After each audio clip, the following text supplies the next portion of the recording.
मैं रमेश प्रसाद बडोनी, भौतिक विज्ञान का प्रवक्ता, राजकीय इंटर कॉलेज मिश्रासपट्टी में वर्तमान में कार्यरत हूँ।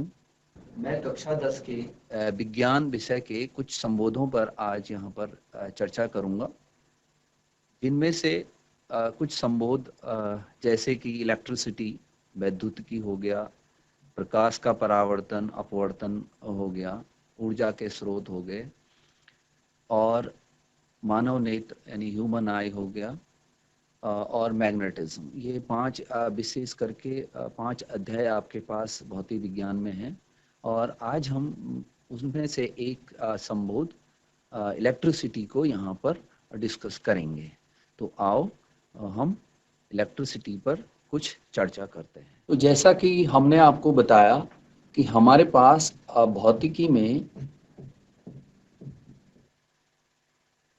भौतिकी वाला जो हमारा एरिया है कक्षा 10 में,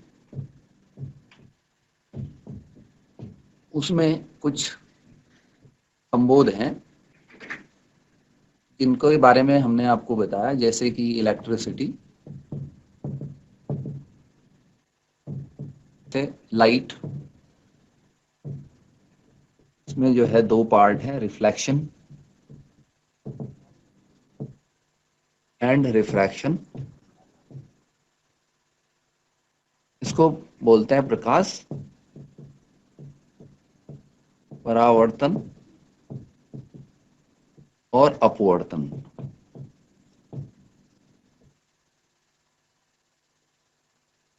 इसी तरह से सोर्स ऑफ एनर्जी यानी ऊर्जा के स्रोत,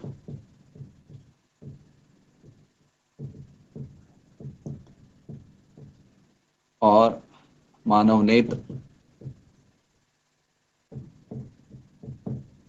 और इसी तरह से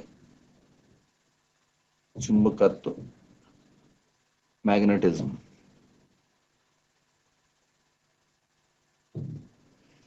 तो आज जो हम आपके साथ यहाँ पर बातचीत करने वाले हैं, उसमें जो हमारा मेन फोकस होगा वो आज हमारे लिए इलेक्ट्रिसिटी की हम शुरुआत करेंगे।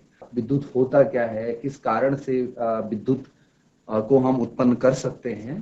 तो इसमें भी कुछ छोटे छोटे जो है हमारे पास कुछ टर्म्स हैं जो हमें आने चाहिए, जैसे कि हमें आवेश क्या होता है, आवेश का पता होना चाहिए, जिसको चार्ज बोलते हैं। फिर इसी आवेश के बाद हमें विद्युत धारा का पता होना चाहिए, जिसको हम करंट बोलते हैं।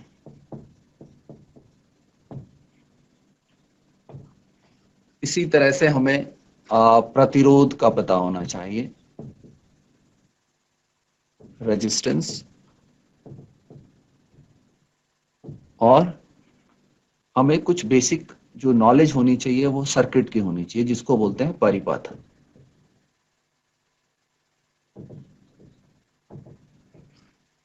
तो ये छोटे छोटे जो टॉपिक हैं, इनके बारे में हमें पहले ये पता करना होगा कि आखिरकार ये इलेक्ट्रिसिटी जो ये भारी भरकम शब्द हमें लग रहा है, इसमें पहुंचने के लिए हमको इन छोटे छोटे चीजों के बारे में पता होना चाहिए।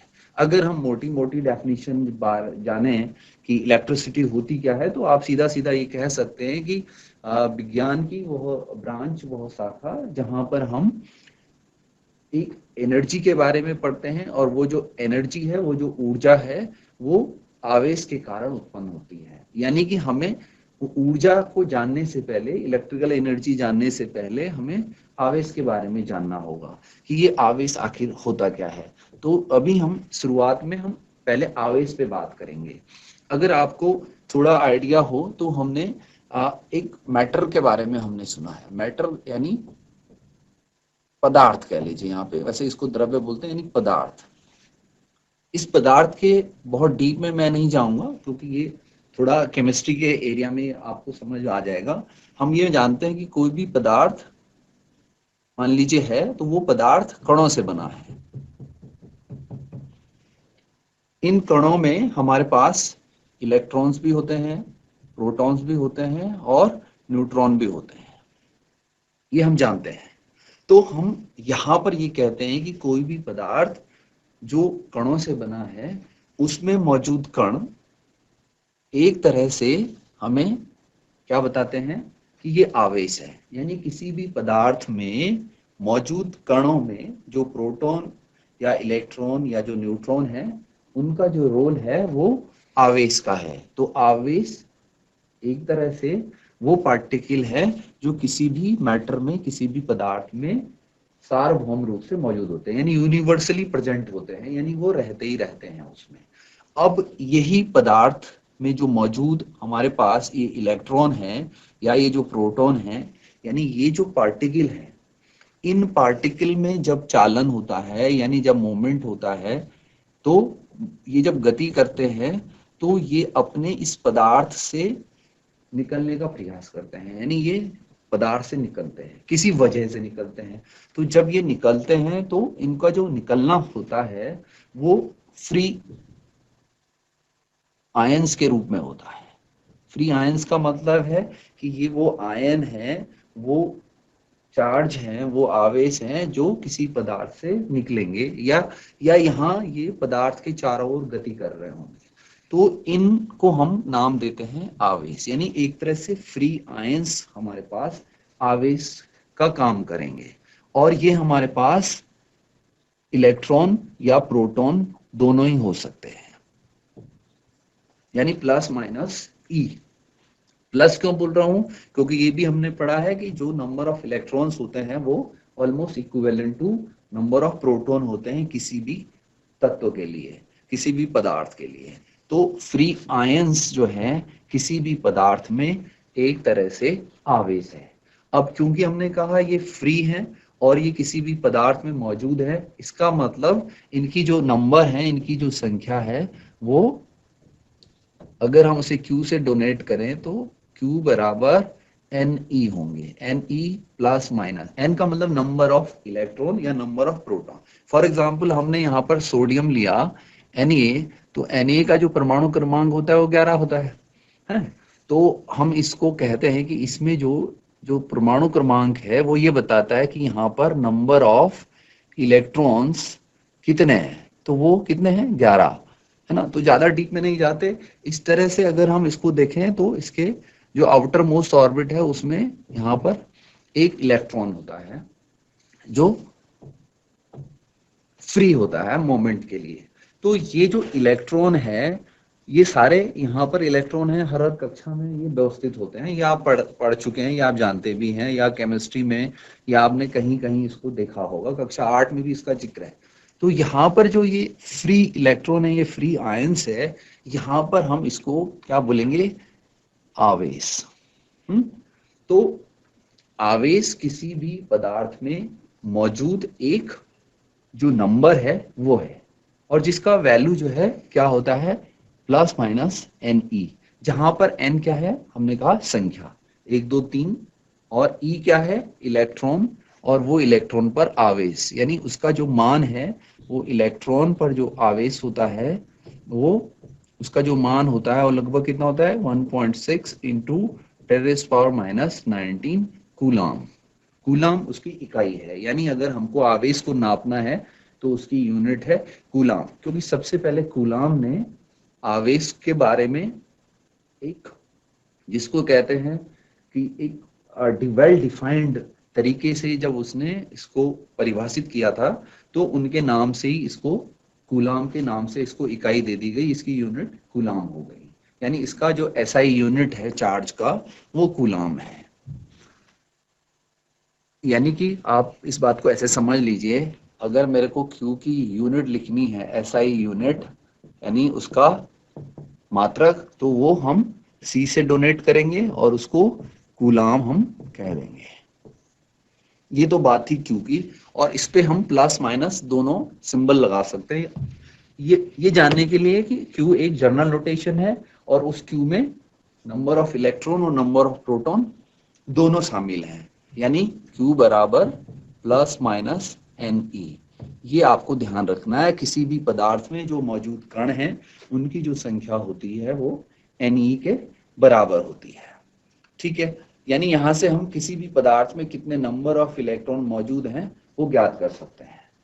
ठीक है, इसी तरह से हम बात करेंगे अब कि जब ये हमने बात की कि किसी भी पदार्थ में होते हैं और ये फ्री होते हैं मूव करने के लिए, यानी फ्री मूव जब ये करेंगे, यानी जब ये गति करेंगे तो किसी समय में जब ये मूव करेंगे तो उस समय जो इनका फ्लो होगा, यानी Q एट सर्टेन रेट, यानी आवेशों की प्रवाह दर, जिस रेट पर यानी जिस दर पे जिस समय में ये किसी तत्व से किसी पदार्थ से निकलेंगे या किसी पदार्थ पर आएंगे तो उस फ्लो का नाम होगा आई। आई का मतलब विद्युत धारा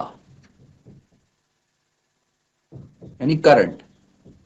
तो जो करंट है वो करंट की सिंपल डेफिनेशन क्या है, किसी भी चालक में आवेशों की प्रवाह दर यानी फ्लो ऑफ इलेक्ट्रॉन, और वो भी कौन सा फ्लो, रेट। रेट मतलब एट अ सर्टेन टाइम, किसी निश्चित समय में किसी भी चालक से होकर निकलने वाले इलेक्ट्रॉन क्या बताते हैं, विद्युत धारा।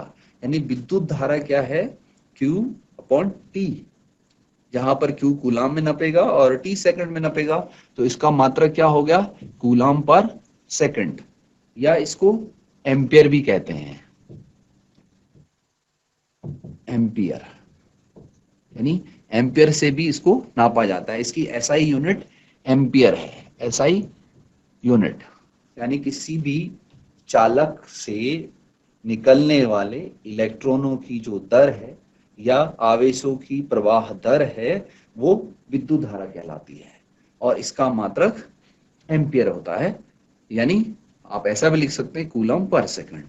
इसको अगर हम मान लीजिए ऐसे बताना चाहते हैं कि 1 एम्पियर क्या होता है, व्हाट इज 1 एम्पियर, तो 1 एम्पियर कब आएगा, जब हम यहाँ पर 1 सेकंड में अगर हम कहें कि 1 कूलम आवेश किसी चालक से प्रभावित हो रहा है, या 1 कूलम आवेश 1 सेकंड में जो उसकी दर होती है, प्रवाह दर, वो 1 एम्पियर के बराबर होती है। तो कई बार एग्जाम में ये पूछा जाता है, बोर्ड एग्जाम में, कि व्हाट इज 1 एम्पियर, कि 1 एम्पियर की परिभाषा क्या है। तो 1 एम्पियर क्या है, वह विद्युत धारा जो 1 कूलम आवेश 1 सेकंड में उत्पन्न करता है। तो 1 कूलम चार्ज 1 सेकंड में फ्लो होने पे जो भी विद्युत धारा यहाँ पर देगा उसका मान 1 एम्पियर होगा।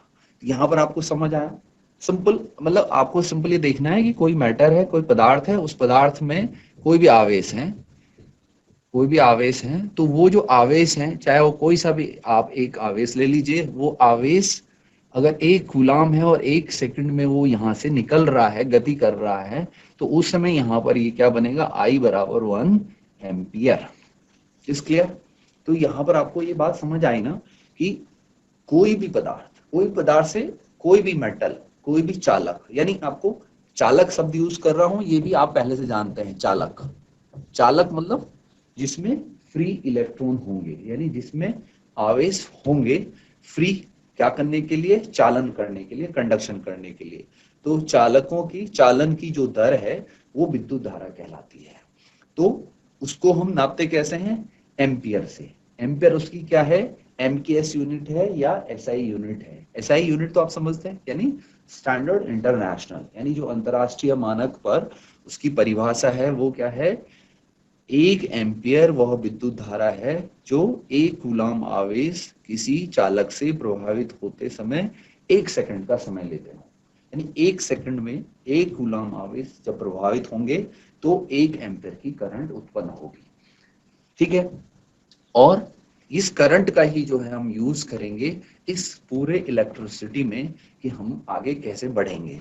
अब हम आगे बढ़ते हैं, एक बात करते हैं कि ये जो करंट है, आखिरकार करंट हमें दिखती है या हमें कहीं पर महसूस होती है। क्या किसी ने करंट देखा, यानी विद्युत धारा को किसी ने देखा, है ना। तो विद्युत धारा जो है ये, इसको अगर हम बोलेंगे तो है क्या एक्चुअली, तो इसे दिखाने के लिए हम कुछ कन्वेंशनल मोड लेते हैं। कन्वेंशनल मतलब हम कुछ अपनी सुविधा के लिए कुछ तरीके यहाँ पर देखेंगे कि कैसे हम करंट को शो करेंगे।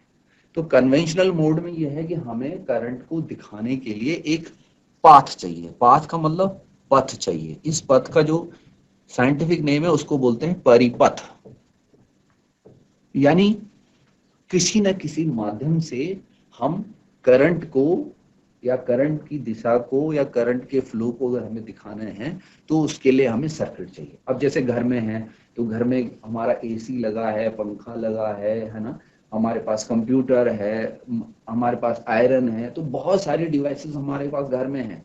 लेकिन इन सब को जब हम किसी जगह पर जोड़ते हैं तो वहां पर एक सर्किट होता है, यानी वहां पर आपने देखा होगा एक बोर्ड होता है, उस बोर्ड में प्लग होते हैं, बटन होते हैं, ऑन ऑफ होता है, और फिर जब हम उसको ऑन ऑफ करते हैं तो वहां से करंट प्रवाहित होती है। तो एक इसको बोलते हैं परिपथ, यानी कुछ डिवाइसेस को ऑपरेट करने के लिए, चलाने के लिए हमारे पास एक कन्वेंशनल सर्किट होना चाहिए, ताकि हम ये देखें कि सर्किट में करंट है या नहीं।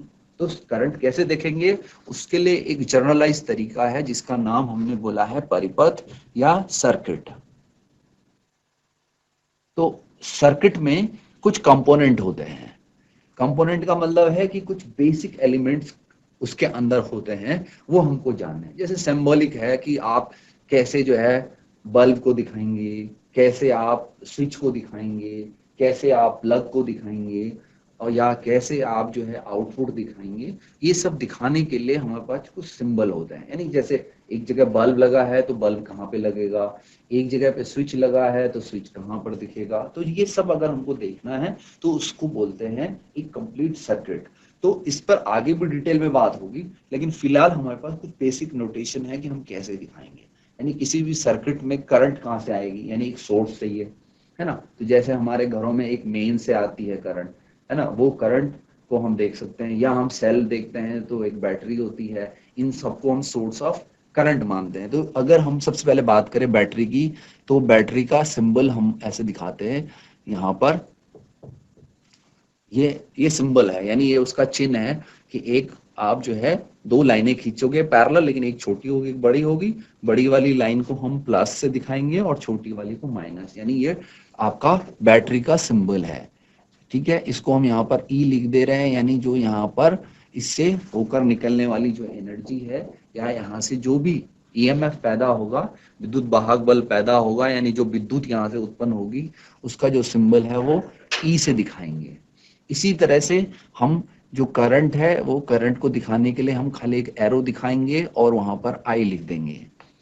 ठीक है, इसी तरह से हमें उस सर्किट में परिपथ चाहिए, तो परिपथ में रेजिस्टेंस होना चाहिए, तो उस रेजिस्टेंस को हम ऐसे दिखाएंगे, ये आर बोलते हैं इसको। इसी तरह से अगर हमें आउटपुट दिखाना है, मान लीजिए हमें बल्ब दिखाना है, तो बल्ब हम ऐसे दिखा देंगे, ऐसे। ठीक है, इसी तरह से हम अगर हम दिखाना चाहते हैं कि हमने जो है वैल्यू है रेजिस्टेंस की बदली है, तो हम उसको ऐसे एरो से दिखाएंगे। इन पर डिटेल में हम बात करेंगे। अभी हम बात कर रहे थे कि एक सर्किट हमें चाहिए, उस सर्किट के कुछ कंपोनेंट होते हैं, उन कंपोनेंट को हम ऐसे दिखा रहे हैं। ठीक है, तो आगे हम बात करेंगे यहाँ पर कि हमारे पास जो विद्युत धारा है या आवेशों का जो प्रवाह है, वो जब किसी चालक से होकर गुजरेंगे तो उसके लिए एक सर्किट की क्या व्यवस्था होगी।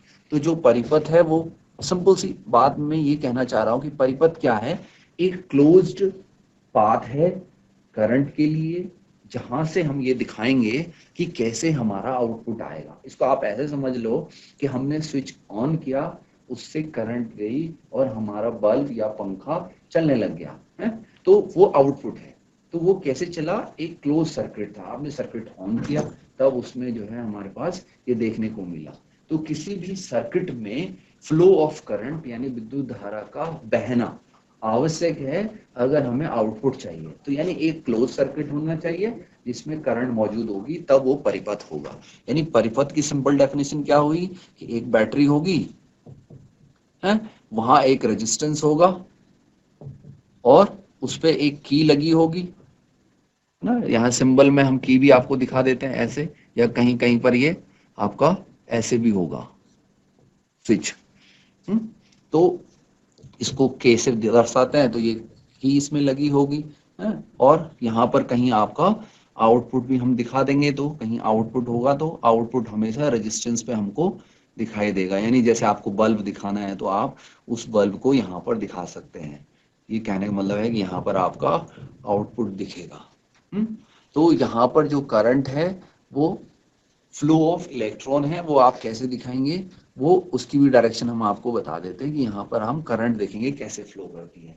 तो हमने सिंपली बात की थी इलेक्ट्रोड की, यानी यह हमारे पास दो टर्मिनल है, एक प्लस टर्मिनल एक माइनस टर्मिनल, एक सेल है मान लीजिए। इस सेल के बारे में आपने थोड़ा जानते होंगे, इसमें दो टर्मिनल होते हैं, एक पॉजिटिव टर्मिनल होता है, एक नेगेटिव टर्मिनल होता है। सिंपल जैसे एक ड्राई सेल है, आपने देखा होगा उसका एक टिप में पॉजिटिव होता है और पीछे बैक में नेगेटिव होता है। तो वैसी यानी एक टर्मिनल पॉजिटिव होता है एक नेगेटिव होता है। तो यहाँ से जो भी इलेक्ट्रॉन हमारे फ्री होके मूव करते हैं प्लस की ओर, तो इलेक्ट्रॉन की जो डायरेक्शन होती है वो यूं होती है, यानी इलेक्ट्रॉन जो है हमेशा हमारे पास ऐसे मूव करते हैं एनायन टू कैटायन। लेकिन जो करंट होती है उसकी डायरेक्शन हम इसके अपोजिट दिखाते हैं, यानी करंट हमेशा प्लस से माइनस की ओर चलेगी। ये आपको याद रखना है, रिमेंबर इट। अभी इस बहुत ज्यादा डिटेल में क्लास 10th में इसके बारे में नहीं जिक्र हुआ है, लेकिन इतना है कि आपको जानना है कि करंट का फ्लो हमेशा आवेश के प्रवाह दर के विपरीत दिशा में होगा। यानी अगर इलेक्ट्रॉन आपके आपके इधर से इधर मूव करेंगे तो जो करंट होगी वो उसकी डायरेक्शन यूं होगी, ठीक है। यानी इस बात को आप समझिए कि इलेक्ट्रॉन के विपरीत दिशा में, यानी फ्लो ऑफ इलेक्ट्रॉन्स के जो अपोजिट है वो क्या है, आई का मतलब करंट। ये कन्वेंशनल डायरेक्शन है। मैं आपको पहले फिर से बोल रहा हूं कि हम अपनी सुविधा के लिए करंट का जो डायरेक्शन है वो अपनी सुविधा के लिए दिखाते हैं कि करंट हमेशा बैटरी से प्लस से माइनस की ओर चलेगी, ठीक है।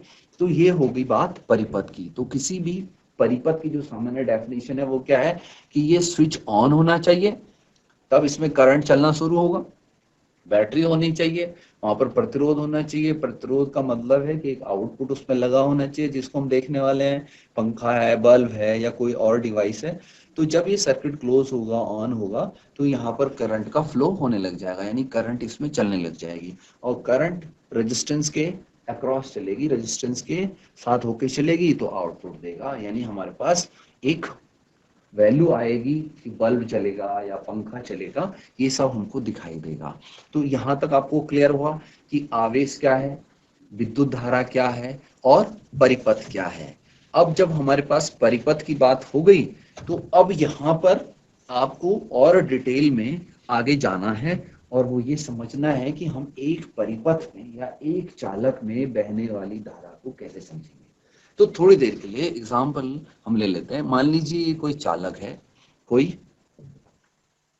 चालक है और इसमें हमारे पास क्या है, Q बराबर प्लस माइनस एन ई, यानी इसमें हम थोड़ी देर के लिए मान लेते हैं इसमें इलेक्ट्रॉन्स हैं जो फ्री फ्लो कर रहे हैं, ओके। तो इनका जो फ्री फ्लो है, इनका जो फ्री फ्लो है वो तभी होगा जब एक पूरा सर्किट होगा, ठीक है। तो हम यहाँ पर ये देखेंगे कि किसी भी चालक से जो इलेक्ट्रॉन फ्लो कर रहे हैं वो आई पैदा करेंगे, और आई जो है जब भी हमारे पास यहाँ पे फ्लो कर रहे हैं तो वो एक आउटपुट दे रहे थे। जो हमने देखा था कि हमने एक आउटपुट यहाँ पे दिखाया था कि यहाँ पर एक बैटरी है, इस बैटरी पर हमने ईएमएफ दिखाया था, एक सोर्स दिखाया था। तो इसके अक्रॉस जो है यहाँ पर, यानी जब ये करंट यहाँ फ्लो करेगी तो इसके जो इलेक्ट्रॉन है, इसके जो आवेश है वो इसको विपरीत दिशा में एक प्रतिकारक बल लगाएंगे। तो किसी भी चालक का एक नेचर होता है, प्रकृति होती है कि जब हम उसे किसी सेल से या किसी बैटरी से जोड़ते हैं तो वो उसका विरोध करता है। तो यानी वह कारक, वह कारण, चालक का वह कारक, वह गुण जो किसी भी सर्किट में बहने वाली धारा का क्या करता है, विरोध करता है, प्रतिरोध करता है, उसको हम बोलेंगे प्रतिरोध। और प्रतिरोध को हम आर से दिखाते हैं, आर।